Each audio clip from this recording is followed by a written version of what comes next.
Hey, what up, everybody? There's a lot of talk out there about the whole ascension and spirituality and kind of new age stuff, and I tend to avoid it. I try to avoid the specific things. I was just listening to a coast to coast radio show, and it was this lady, Dolores Cannon, and she was talking about these three waves of people that have come to the earth. And she's a sweet old lady, and she's really convincing, but it makes you wonder how much of it's true and how much of it's made up.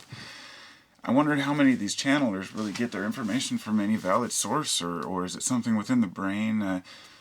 People who follow these books and these people seem really sure of themselves, like a matter-of-fact attitude towards, yeah, our souls are sent here over and over, and we have to perfect our lives and whatnot. And the only evidence I see are like old texts and channeling.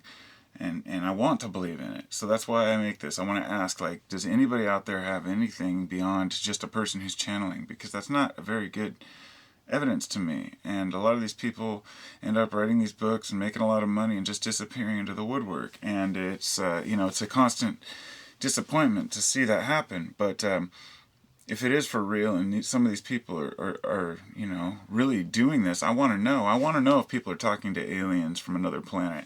This lady Dolores was talking about how we have these, there's this first, second, and third wave of people. The first wave from the 40s and 50s and 60s, and then the second wave from the 70s and 80s, and then the third wave from the 90s of people born, that what she calls volunteer souls, that were sent here or chose to be here to come help the earth out and to try to help things and fix people, fix the earth and help people. And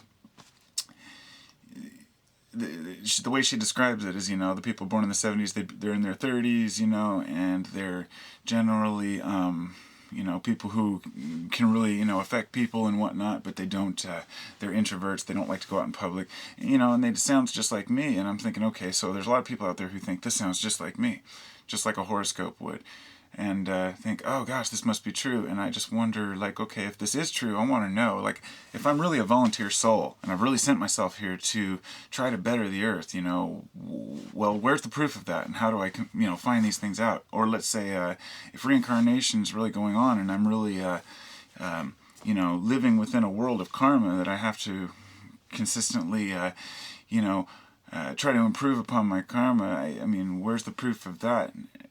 There's a whole movement behind the belief in souls being put into bodies. Now, I don't doubt that when you die, that your soul has some sort of it goes somewhere, has something. But I'm still trying to find a proof of why mankind thinks that he takes his memories with him and is reincarnated, because the reincarnation factor doesn't have in it any end game.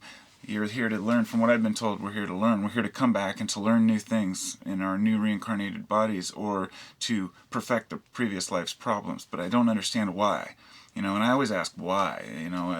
There's, I guess, a lot of matter-of-fact things that people tell me in my life, but I still never get the why. And like, people say, well, we're here because of evolution. Okay, well, why? Why are things driving? Why are things improving? And people say, well, you need to get a good job and move forward in society. Why? What is the end game? And why? And the why on this one is, why do we reincarnate without the knowledge of our previous life so we can improve upon it? And then you hear these, and then there's these little fringe stories about ghosts and about how, there's certain hauntings at places, but people really don't know if it's residual energy or if it's conscious.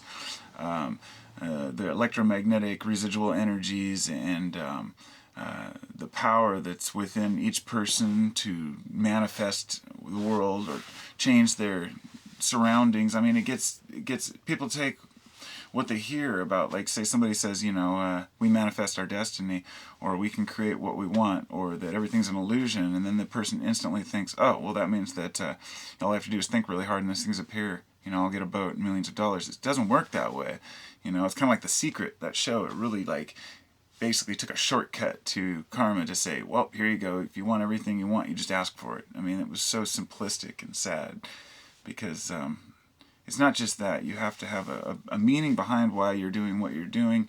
People need to kind of explain to themselves and ask themselves why these things are true. And so I'm asking you and the world, like, if there is any real evidence that I can see to convince myself that that these people, that there are really these waves of volunteer souls to improve the earth. And, I'd like to know exactly what the reason is behind it, what the end game is to it, or whether or not it's just one old crazy lady's delusions.